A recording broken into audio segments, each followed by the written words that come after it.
إنا لله وإنا إليه راجعون. الله نحريستو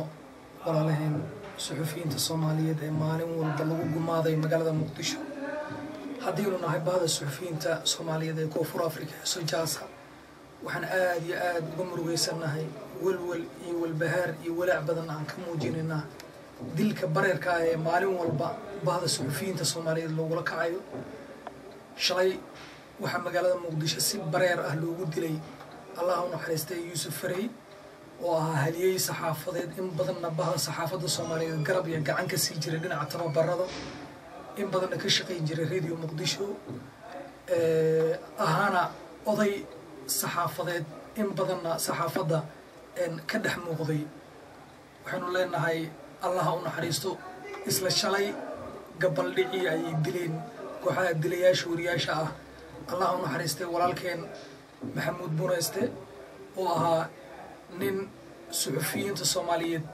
ku dhex firfircoona hore dhibaatooyin lagu geystay gudaha Muqdisho waan xasuusanayaa sanadihii 2007 in xabsi uu ku jiray dhibaato lagu geystay xaafadda uu ka deganaa shalay ba lagu toogtay deegaanka Tawfiiq Allah uu naxariista ayaan leenahay shalay ninkaasi dilkiisa iyo dhammaan suxufiyiinta la xasuuqayo baad suxufiyiinta Soomaaliyeed rikoorka ay rikoor gareeyeen iyo qoraalada iyo muuqaalada ay ka hayaan ay kamid tahay sida haddaba aad ka arkaysaan muuqaaladaasi waa register aynu register gareynay isla markaana aynu ka qornay kana save gareynay dhibka iyo dhibaatada suxufiyiinta Soomaaliyeed maalin walba loo geysto qaar baa jira hanjabaadiyo kula kulmo wadamada ay joogaan maalin walba la yiraahdo cadowga Ilaahay ayaa tahay gaala raac ayaa tahay iyo waxyaabo uu qofkaasi ka argagaxa maalin walba ay la kulmaan suxufiyiinta handadaadahaas waxaynu ku baaqaynaa dawladda ku meel gaarka maalin walba waxa ay sheegtaa inay tallaabo ka qaadayso cidda disha wariyaasha waa la yaqaanaa qolada ay yihiin waa la yaqaanaa qolada u badan yihiin waa la yaqaanaa maalin walba gacan adag iyo bir adag iyo gacan adag aan ku qabanaynaa dawladdu ku dhawaaqaysaa maxaa loo qaban lahayaa ragga suxufiyiinta dilaya maxaa loo soo qaban waayay ninkii dilay Cabdisalaam Xiis Allah u naxariistay maxaa loo soo qaban lahayaa ninkii dilay Abuukar Kadaf maxaa loo soo qaban lahayaa ninkii dilay Fantastic maxaa loo soo qaban lahayaa nimanka hadda dilay shalay xasuuqay walaalahan Yuusuf Faray ninka la yiraahdo Allah u naxariistay walaalkeen Bonayste inna lillahi wa inna ilayhi raaji'uun بعض الصحفيين الصوماليين جودها مقدشة كل رقم يضمن أنت كل رقم ودماء العالم كوحن كباقينا إن أي أمام كذا أي سجان جعلنا كل شخصان جعلنا يكوقاتان هوك يسود دفاع الهاين إن بدو وحن كل واقع جرنا كرام باقي جرنا إن قلنك لقود دجالمو عدو والباقي نبي رفض ومد الصوماليين وجيستنا وصاب بندقو لكن دبعتنا دو حتاجن تعدد هذا الشيء وكدلنا فالمحل لقود دليا محل لقود دليا ورياش hadda waxyaabaha aan markaan dib u fiiriyo aan aad uga nahay tirada 25 ay maraysaa wariyaasha hadda maxaa la yiraahdaa inta aan garanayo aan u abtiri karo hebel aan wada dhihi karo 2006 ilaa hadda la dilay inna lillahi wa inna ilayhi raaji'uun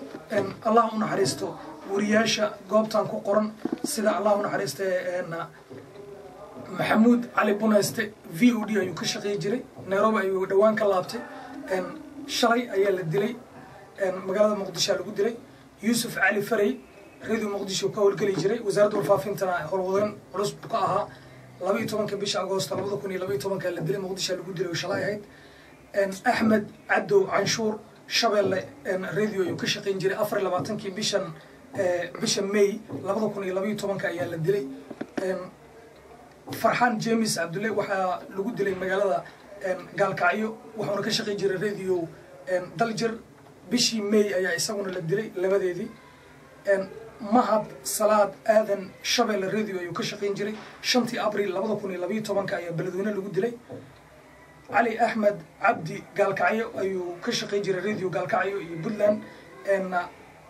bisha March 2012 afarteedii bisha March ayaa la dilay gaalkacyo ayaa lagu dilay Ali أحمد عبدي اللهم نحرسته أبوكر حسن كذف سومالوين أيو مضحكها بشي فبراير لبضكم يلبيتو من كسديد لا تك بشي مركي هذا الدلي مقدشة اللي قدري حسن عثمان عبدي شبل الراديو يكشخين جري وحنا الدلي sideed iyo labaatanka bishan January 2012 waxaana lagu dilay magaalada Muqdisho Cabdisalaan Sheekh Xasan Xiis wuxuu ahaa wariye in badan ka howlgali jiray warbaahinta magaalada Muqdisho iyo telefishinada waxaa lagu dilay magaalada Muqdisho bishii December 18-keedii magaalada Muqdisho ayaa dilkiisa lagu geystay 2011 waxa kaloo la dilay Barqad Awaale radio Hormo oo ka shaqeyn jiray Hormo waxaa lagu dilay Agosto 24-keedii 2010 Muqdisho ayaa lagu dilay Allah u naxariistay Sheekh Nuur Abkey radio Muqdisho ayuu ka howlgali jiray ninka ugu daada weynaa ee warbaahinta laga dilay ayuu ahaa Allah u naxariistay waxa la dilay 4 May 2010 magaalada Muqdisho ay kooxda cadowga ee dilayaasha ay ku dileen waxaana xusid mudan inuu sheegtay nin magaciisa Steel la yiraahdo oo warbaahinta hore uga shaqeyn jiray balse ragga fallaago ku jira Abdul Qafaar Abdulle Abdulqaadir wuxuu ahaa freelance qarxi Shaamo dadka ku dhintay ayuu kamid ahaa 3 bisha December 2009 Maxamed Amiin Abdulle Allah naxariisto radio Shabeelle ayuu ahaa 3 December isaguna qarax uu ku dhintay Xasan Zubeer sidoo kale qaraxaas ayuu ku dhintay 3 December العربية يوم كاميرمان كأها محمود يوسف نينيله نينا وضع شقيني راديو IQ كنا كتر سنة يكجري أفرتي بشي جولاي لابد كل يسقالكي أي كوح دوش سركات وقتين يزجوز كأفرتي جدينا مقالة مقدشو مختار محمد هرابي وحوها هليي إن بدن صحافة كجري قاسمي إذا عاد الشبيلة وحل الدل بشي جون لابد كل يسقالكي سديد دي magaalada Muqdisho ay dilayaasha cadowga ay ku dileen gudaha Bagaara Nuur Muuse Xuseen wuxuu ahaa idaacada ay ku wariye ka shaqeey jiray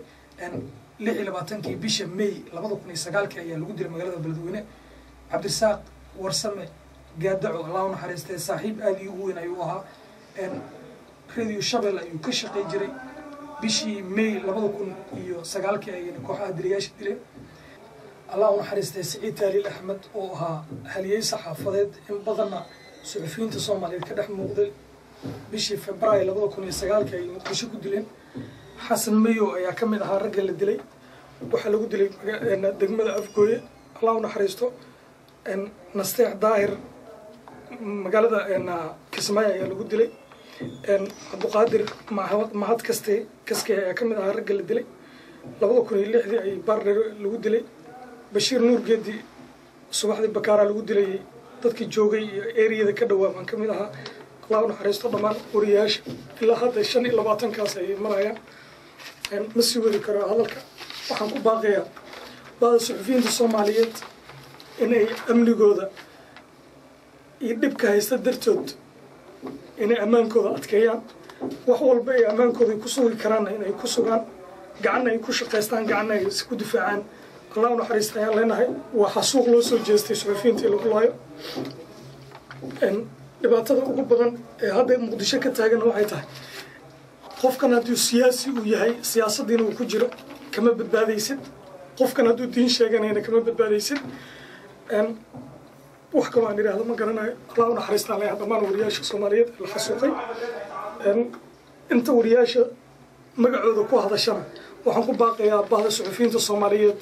inaan maalin walba idaacad loo furin ee ka shaqeeyaan wadanta suxufiyiinta Soomaaliyeed aan laga fiirsan oo kaliya idaacad ay ka hadlayaan balse amniga suxufiga haddaadan dhammaan qaadi karin waa inaadan qofkaas suxufiga aadan shaqo gelin aadan u dirin news amba war oo maxaa la yiraahdaa in soo gudbin karin amba dib ku noqon kara marka waxaan ku baaqayaa in wariyaasha Soomaaliyeed amaankooda la adkeeyo waa maasitiin